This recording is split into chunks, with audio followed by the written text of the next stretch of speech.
The quiet ones are often the strongest. We remember things others forget. We don't make a sound, but we build worlds. And sometimes we have to tear them down. The smell of sweet frosting hung in the air, heavy and warm, as colorful balloons floated lazily above the crowd in my son's living room. It was Sam's 8th birthday, my only grandson, and for the past week, I had been looking forward to it like a child waiting for summer. I had spent hours knitting a blue scarf for him, choosing the softest yarn I could find, his favorite color. I wrapped it gently in brown paper tied with a blue ribbon. No card, no money, just the warmth of my hands and every stitch. That was all I could give. When Chloe saw me come out of the hallway, gift in hand, her smile became sour. She held a glass of wine in one hand and a phone in the other, looking at photos she had just taken of the cake. I stood at the edge of the room, not noticed at first, waiting for the right moment to give Sam the scarf. He was sitting on the floor near the coffee table, surrounded by other children, his cheeks still covered with chocolate frosting. "Sam, sweetie," I said softly, kneeling beside him. "This is from Grandma." He looked up, unsure. The room became quiet for a second, the kind of silence that stays before a slap. Sam took the package slowly. His little fingers struggled with the ribbon, and I helped him untie it. When the scarf came out, Chloe let out a laugh so sharp it could have cut the cake in half. "A scarf? You gave him a handmade scarf," she said loudly enough for everyone to hear. "God, Mom, what is this, 1945? He is 8, not 80. The parents around the room chuckled. One of Chloe's friends, a woman I had never met, whispered something and giggled. Sam looked down at the scarf in his lap. He didn't smile. He didn't say thank you. He just folded it back up carefully, as if trying not to hurt me or his mother. Chloe kept going. "Maybe keep it for yourself, Mom. Wrap it around when you go out in case anyone needs to remember you're still alive. Or use it for the next funeral. Might as well get some use out of it." I stood up slowly, my knees aching as they always did on colder days.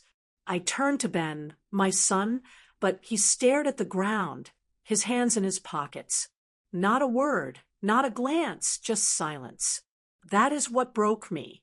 Not the laughter, not the insult, but the silence of the boy I raised alone while his father worked 2 jobs. The man I carried through fevers, bad dreams, and heartbreaks. He stood there and said nothing. And then came the words that would cut through everything I ever believed family to be. Chloe walked up to me, leaned close, and spit the words like poison into my face. "I don't understand why you didn't die with Dad.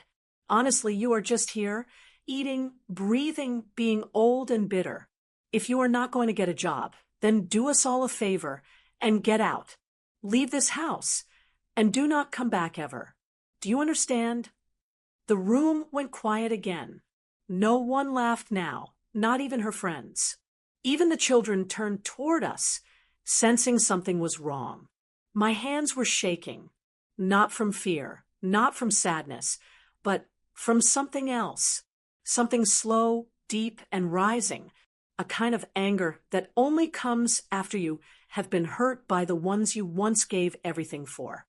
I looked at Sam, who was holding the scarf against his chest now, confused, unsure if he should stand up for me or pretend not to see.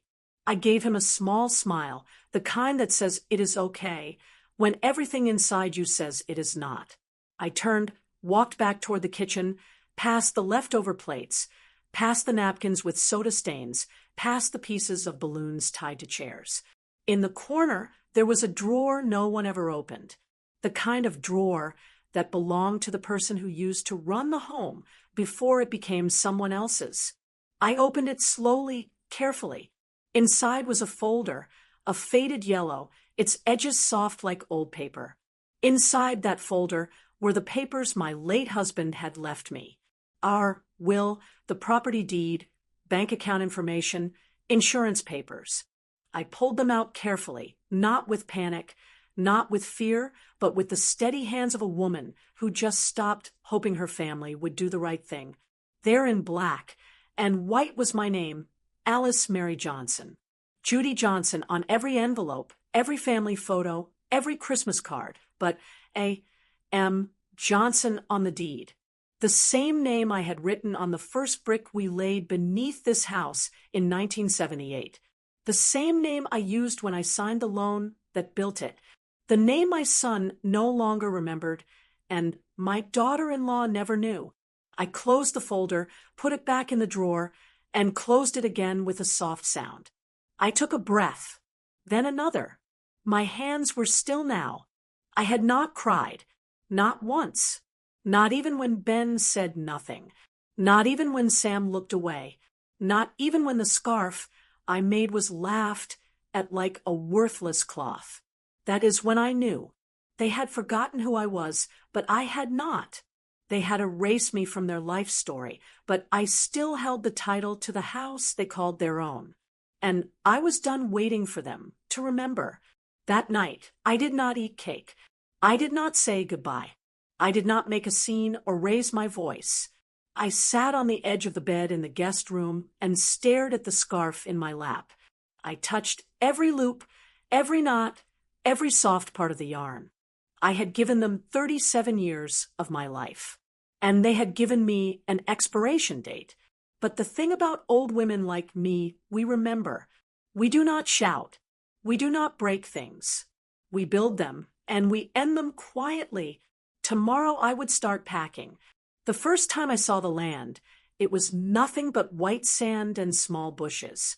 A flat, simple lot on the edge of a sleepy Arizona town, not far from the desert.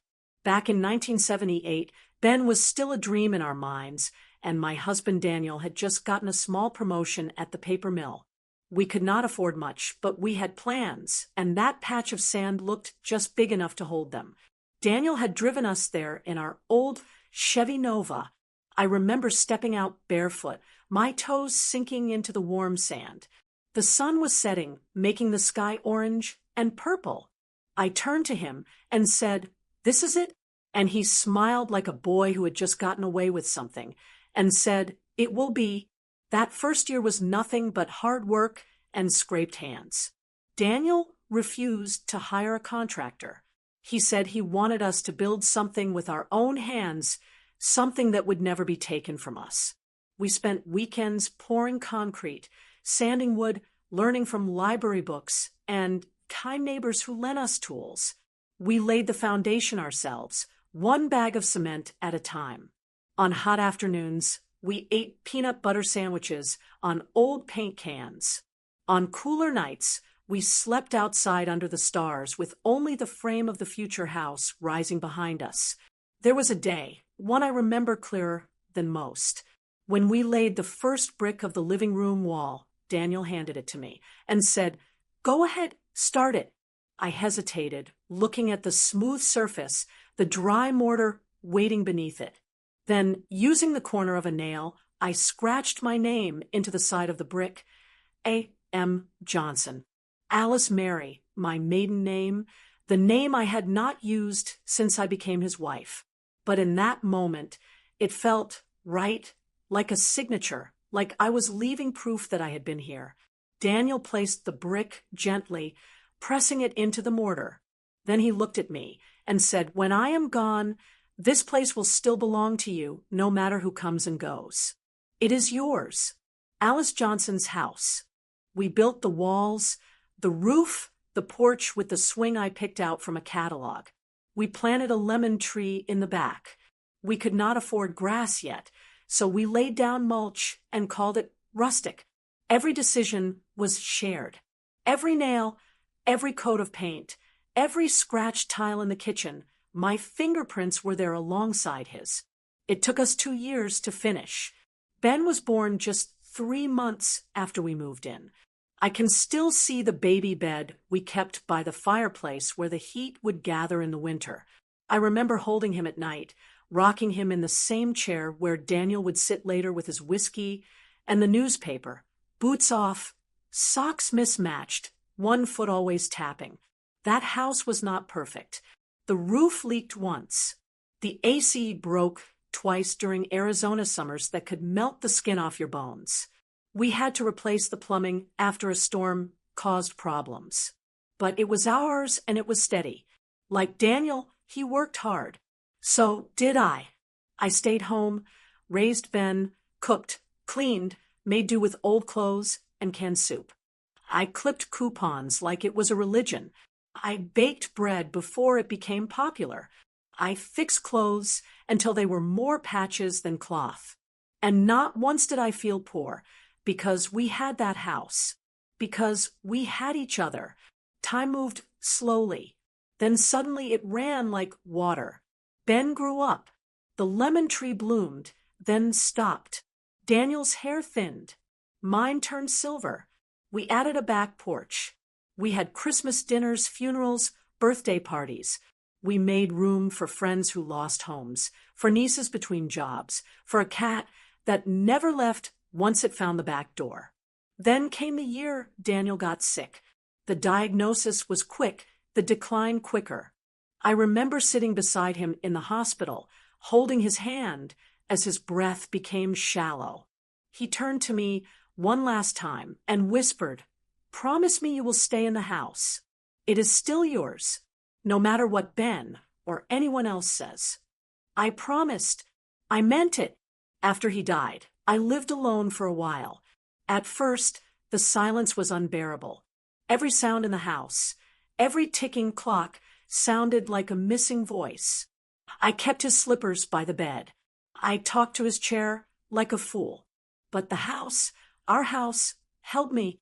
It kept me standing when I felt I would fall apart. It reminded me I had lived, that I still mattered. When Ben and Chloe offered for me to move in with them, I hesitated.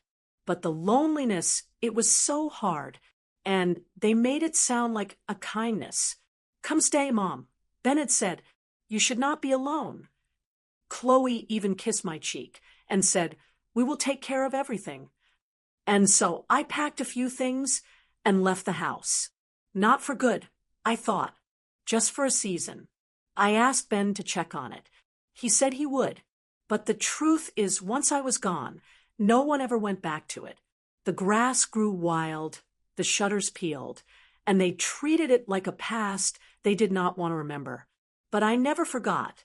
I still had the deed, still had the name A.M. Johnson on every official document.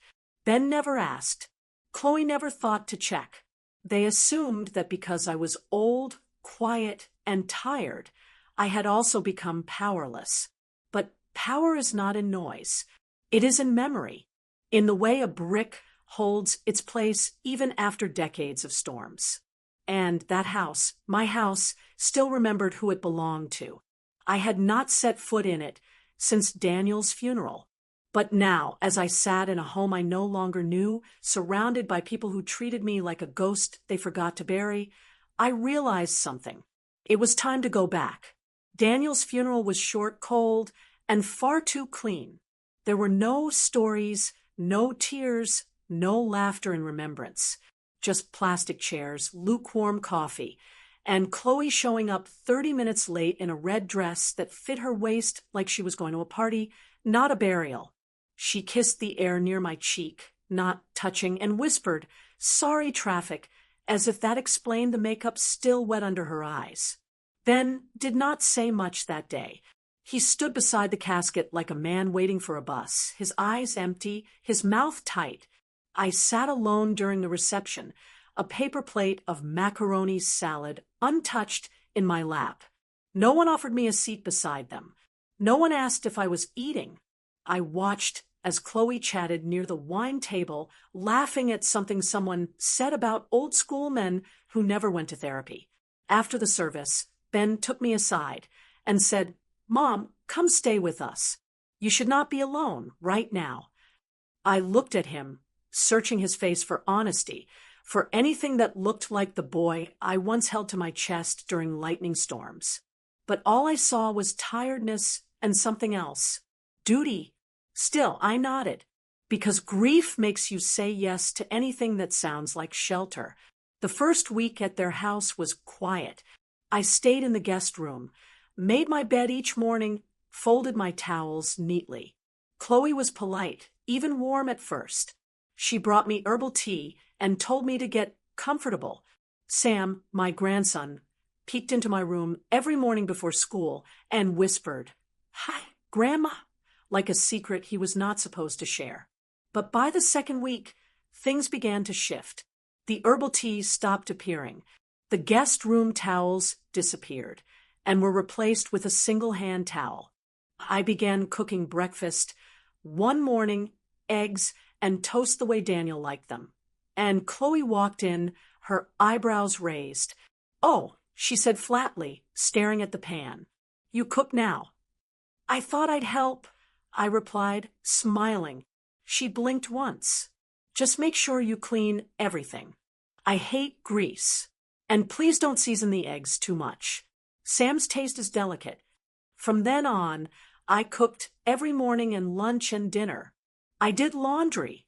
I scrubbed the bathrooms. I vacuumed. I picked Sam up from school when Chloe had errands. I stayed silent through most dinners because, as Chloe explained once in front of Ben, mealtime is for processing, not for noise. One evening, as we all sat around the dinner table eating takeout Chinese, I asked if anyone wanted more rice. Chloe froze, her chopsticks in midair. "Mom," she said, her voice sweet as poison, "we're trying to teach Sam about boundaries. Dinner is a no-interruption zone, remember?" I nodded. Ben did not look up. A few nights later, I found myself wanting something cold. I tiptoed to the fridge, careful not to wake anyone, and poured half a glass of milk. Just half. I was about to sip it when Chloe's voice cut through the dark. "Seriously?" I turned to find her standing in the hallway, her arms crossed. She walked in, flipped on the kitchen light, and pointed to the glass in my hand. "Alcohol is off limits in this house after 9, she said sarcastically. "Oh, wait, it's just milk. Are we rationing childhood now? You drinking up Sam's future, too?" I did not respond. I simply put the glass down, washed it, and went back to my room. A week later, I had a doctor's appointment. Arthritis in my knees had gotten worse, and I needed a new prescription. I took the bus there and back, stopping to pick up groceries along the way: chicken thighs, a small tub of yogurt, and a bunch of sunflowers on sale for $2.79. I arrived home around 6:30 p.m. The porch light was off. My key worked, but the door would not open. I knocked softly, then louder. Rain began to fall. Light at first, then heavy. I knocked again, this time calling out, "Ben, Chloe." No answer. After 20 minutes, I walked to the side of the house, stood under the narrow roof, and sat on the patio bench, holding the sunflowers close to my chest. When the door finally opened, Chloe stood there with a towel and a frown. "Oh," she said flatly, "we thought you were in your room. We locked up early. You should have called." "I do not have a cell phone," I reminded her gently. She tossed the towel at me. "Maybe it's time you get with the times or stop wandering like a stray cat." The next morning, I reached into my drawer for my arthritis medicine. The bottle was gone. I checked the bathroom, my purse, my coat pockets. Nothing. At breakfast, I asked if anyone had seen it. Chloe sipped her coffee without looking up. I threw it out. My heart stopped. "You what?" "You heard me." She leaned back in her chair. "You're already halfway to the grave. Why waste time numbing it?" Ben cleared his throat. "Chloe, no." She snapped. "I'm serious. We have a child in this house. I don't want pill bottles lying around. She can drink our milk fine, but no pills." I stood there for a moment, stunned. My knees screamed in pain from yesterday's walk. And now they would have no relief. But more than that, I felt something shift. It was not just rudeness. It was not even cruelty. It was the moment I became useless to them. I went back to my room, closed the door, and stared at the wall. And then I began to plan. It started with whispers. That is how a person is erased. Not with fire, but with quiet talk. I was walking past the living room one afternoon, carrying a basket of freshly folded towels, when I heard one of Chloe's friends say, "Oh my God, she's still here." The other woman, someone I knew from church years ago, snorted. "I thought she passed with her husband. Didn't she have, what was it, early dementia or something?" They both laughed. Chloe did not correct them. Later that evening, she handed me my mail, a small stack she had kept on the hallway table, unopened. There was a bank statement among them. I noticed the envelope was already opened. "You open my mail?" I asked, keeping my voice calm. She smiled. "Oh, Mom, come on. It's not like you're running a business empire. I just wanted to make sure your pension deposits were still coming in." That week, she asked if she could help manage my monthly checks. "You're not spending much," she said sweetly. "And with prices rising, it's easier if I keep your card with me. Just to grab groceries, stuff for the house." I refused at first, but she brought it up again, this time in front of Ben. "She's getting forgetful," Chloe said. Yesterday, she boiled water and left the stove on for an hour. I turned it off. I replied, "The kettle whistles when it's ready." Ben looked uncomfortable. "Maybe let Chloe help a bit, Mom, just to be safe." The next day, my bank card disappeared. I never saw it again. One evening, Sam climbed into bed with me. He was holding a comic book and a juice box. He snuggled under my quilt and whispered, "Grandma, is it true you're not really part of our family anymore?" I froze. "Why would you say that, sweetheart?" "Because Mom said when people get really old, sometimes they stop being family. She said you're, what's the word? Obsolete." He said it slowly, like it was a spell he did not understand. I hugged him close, holding back the tears until he fell asleep. The next morning, I faced Ben while Chloe was out. "Ben, what exactly is going on here? Sam said some very strange things about me not being part of the family." Ben sighed. "Mom, you've been difficult lately." "Difficult? I cook your meals. I clean your house. I've raised your son while you work. What exactly have I done that's difficult?" He rubbed his temples. "It's just, this is Chloe's home now. I need you to respect her space." I stared at him. "This is the house I paid for, that I built. Your father and I know, Mom," he cut in quietly, "but this is Chloe's house. She and I have the mortgage now, the property taxes, the upkeep. You are a guest." It took everything in me not to scream. That night, Chloe handed me a yellow folder over dinner. "We had our attorney draft some documents for you," she said. "Just some paperwork. Sign them when you can." Inside was a legal document that would give them full control over the house, my money, and even my medical decisions. "You can sign here," she pointed. "It's just standard." I stared at the lines, at the way they had already filled in my name, at the way Ben avoided my eyes across the table. I let my hand tremble. "My signature is not steady tonight. Maybe tomorrow." Chloe narrowed her eyes. "You can just make a mark. We'll have it notarized later." "I'd like to sleep on it," I said, folding the papers neatly. She forced a smile. "Sure, tomorrow." Then I returned to my room, closed the door, and sat down on the edge of the bed. My heart was pounding, but my mind was still. For the first time in months, it was clear. They were not just trying to control me.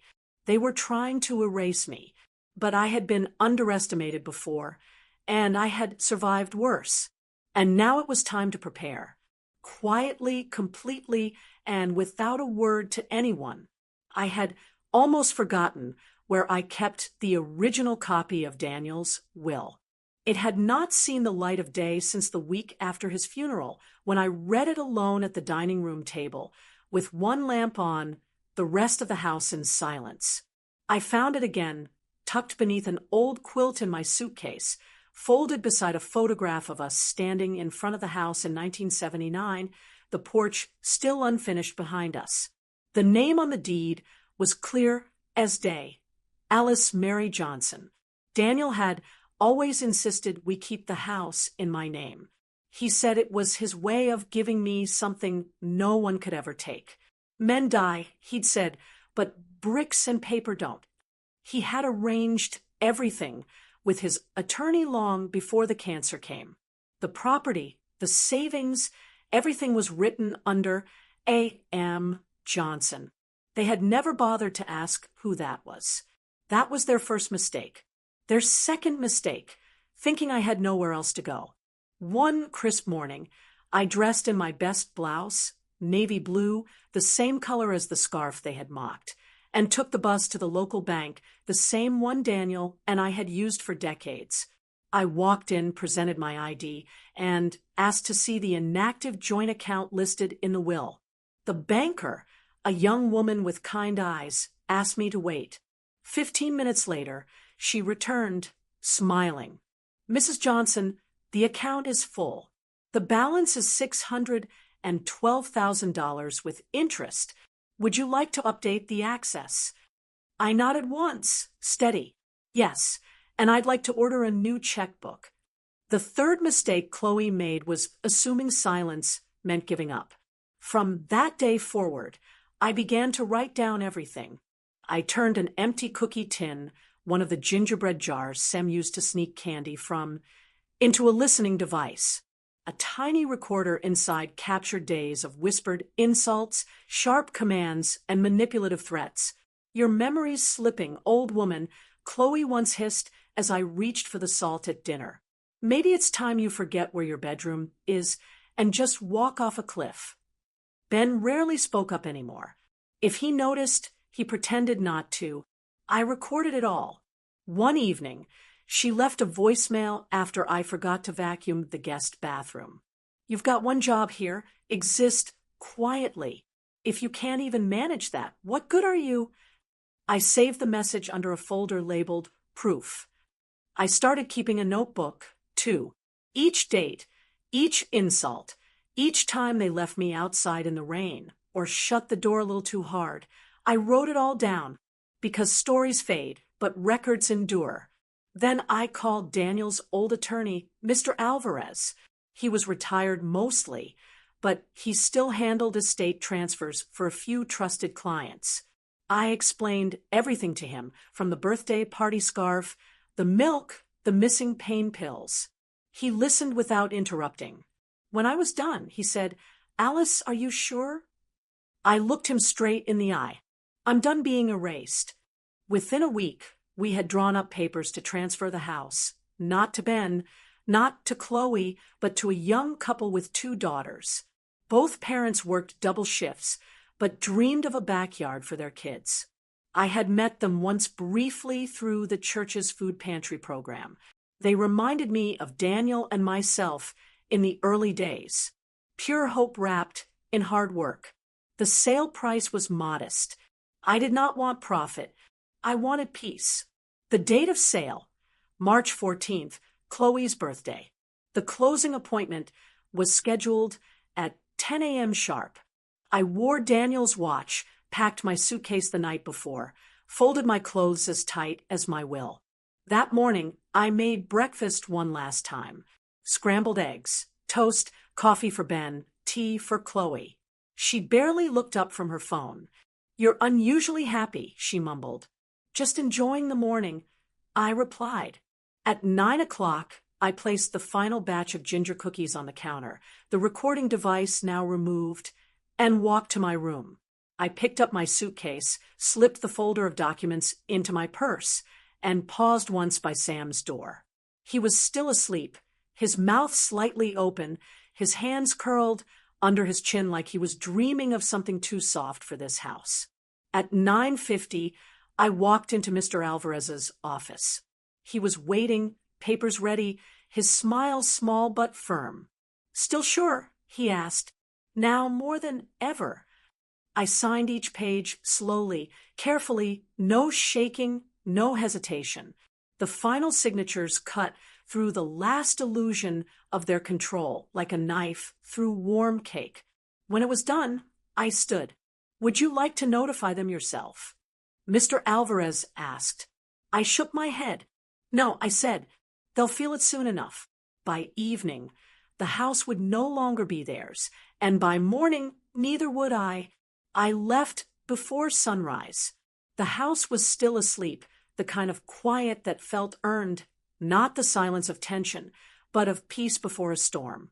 I zipped my small suitcase, the one with the scratched wheels and faded navy stripes. I folded my nightgown neatly inside, along with 2 sweaters, my Bible, the photo of Daniel holding baby Ben, and the deed now officially signed, sealed, and transferred on the kitchen table, beside the cookie jar that had once hidden their recorded cruelty.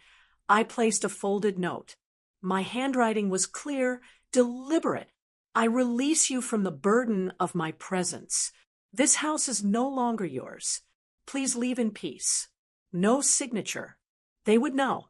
I stepped out into the morning air, cool, clean, the kind of breeze that told you change had arrived. Not loudly, but with certainty. I did not look back. By Monday, the official papers were delivered, a notice of sale, a demand to leave, certified, notarized, and backed by the full weight of the law. The new owners would arrive within the week. Chloe opened the envelope at the dining table. Ben was beside her, Sam upstairs. What is this? She hissed. Ben read it, then read it again, slower. This is real, he mumbled. The house? No. Chloe shouted, standing. No, no, no. I have lived here for 12 years. We painted the nursery. We built the patio. We had Thanksgiving here. She was already dialing her phone. I'm calling the police. Ben did not move. When the officers arrived, Chloe was screaming about fraud, about an old person's confusion, about being tricked. She waved papers, showed them family photos on the wall, pointed to Sam's artwork on the fridge. They asked for proof of ownership. Ben opened the safe. Inside were the original documents, untouched, unaltered. Every one of them bore the name A.M. Johnson. The officer, a tall man with a calm voice, turned to Chloe. Ma'am, the deed is clear. Your mother-in-law had full legal authority. The new owner has every right to take possession. Chloe fell onto the couch, shaking. Ben sat down on the floor beside the safe, staring at the pages as if they were written in a language he had never learned. That night, Sam found the note I had left under his pillow. I had slipped it there the morning I left, tucked beneath the corner where he always rested his head. It read simply, even when the world forgets kindness, you must remember it. I love you, he cried. Then he found his old Chromebook and sent me an email. Subject, please come back. Grandma, I do not believe what they said. I know you are not gone forever. I miss you. I miss the way your cookies smelled. I miss the way you made the blankets warm before bedtime. Are you safe? Please tell me you are safe. If you forgive us, can I come visit you? Love, Sam. My lawyer received it. He forwarded it to me along with a message from Ben. Ben's was shorter. Mom, I know you are angry. You have every right to be. Please let us talk. Sam is heartbroken. Chloe is processing things badly, but I take full responsibility. I should have protected you. I am sorry. Please give us a chance to fix this. I sent only one message back, typed by my lawyer, signed by me. I forgive you, but I will not return. Once is enough. I will not stand where I was pushed. And that was the end of it. My new home was small, just 2 bedrooms, a narrow kitchen, and a balcony that caught the sea breeze every morning. It overlooked a line of palm trees and a patch of wild grass that swayed, as if it remembered dancing. There were no echoes of slammed doors, no careful footsteps, just the gentle hum of the waves and the rhythm of my own breathing. I bought a used bicycle and rode it to the corner cafe every morning. I read books, ones I had always wanted to read, now with bent pages and tea stains. I baked ginger cookies, this time for neighbors who smiled when they smelled cinnamon on the breeze. No one in my building called me a burden. The mailman asked about my day. The landlord fixed the leak in my sink within 24 hours. I had forgotten what dignity felt like when it was given freely. But even with peace, there was something else. Something that refused to rest. All those women I had seen over the years in waiting rooms, on buses, walking home from shifts with their shoulders hunched as if the world was too heavy. Women who raised children alone, who were told they were too loud, too old, too dependent. I saw pieces of myself in all of them, and I remembered what it felt like to be invisible. So I used a portion of Daniel's money, my money, to create the Hope Fund. A.M. for Alice Mary, for the name they forgot, for the woman who refused to stay erased. Hope for every woman who needed a roof, a meal, a second chance. We started small: grocery vouchers, rent assistance, 1-week motel stays for mothers escaping bad homes. But it grew fast. A local news anchor picked up the story. A retired accountant offered to help. Within 6 months, we were funding scholarships at the community college and running a hotline staffed by retired grandmothers who knew what silence felt like. One day, I received a letter from the new family living in my old house. It was handwritten with careful letters. Dear Mrs. Johnson, we cannot thank you enough. We have never had a backyard before. My daughter planted her first sunflower last week. My husband says this house feels like breathing. We hope to honor your kindness. We promise to take care of every wall. I hung it on my fridge. That fall, the college invited me to speak at a women's leadership seminar. I almost said no. I had never been one for microphones. But something in me, perhaps the part that had survived by being unheard, rose up. I wore a navy scarf that morning. Not the same one they had laughed at, but similar. My hands did not shake as I stepped up to the podium.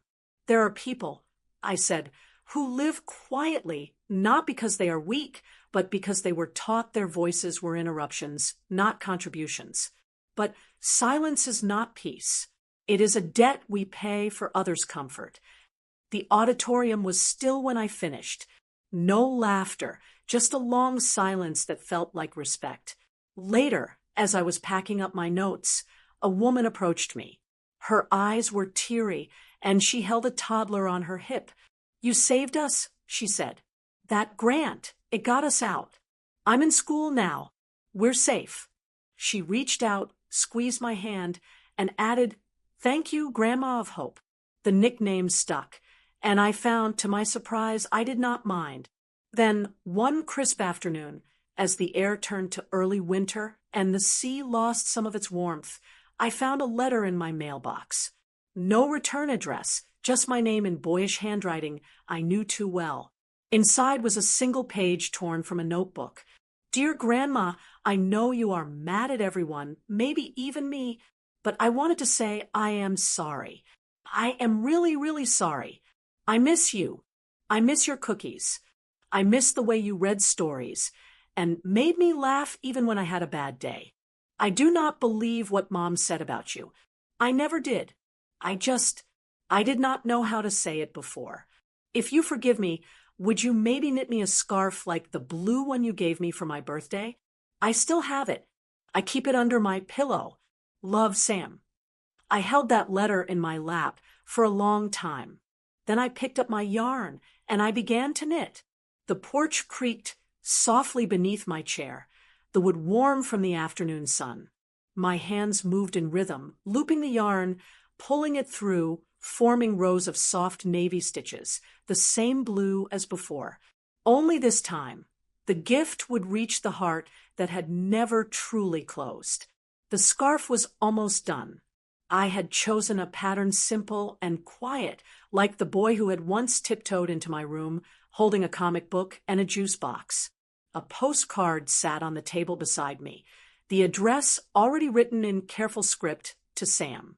The wind picked up, carrying the salt of the sea.